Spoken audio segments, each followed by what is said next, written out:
કે અમરેલી જિલ્લાની એકમાત્ર સર્વશ્રેષ્ઠ પરિણામ આપતી એવી રાજુલાની નંબર 1 શૈક્ષણિક સંસ્થા એવી કાન્હા વિદ્યાલયની બાલિકાઓ દ્વારા હેરત પમાડતા તલવારની કરતબ દેખાડતા તલવાર સાથેના અવનવા રાસ રજૂ કરેલા તે સમગ્ર શોભાયાત્રામાં આકર્ષણનું કેન્દ્ર બની રહેલા આ તકે બાળાઓના માર્ગદર્શક એવા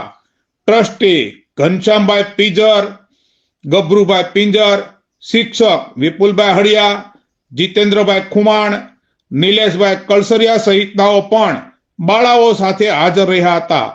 અને બાલિકાઓને સરસ મજાનું માર્ગદર્શન પૂરું પાડી નારી તું ના હારી એ સૂત્રને સાર્થક કરતું પ્રેરણાત્મક અને બાલિકાઓમાં નવું સાહસ, જોમ અને જુસ્સો વધારવા માર્ગદર્શન પૂરું પાડ્યું હતું. આ શોભાયાત્રા દરમિયાન ઉપસ્થિત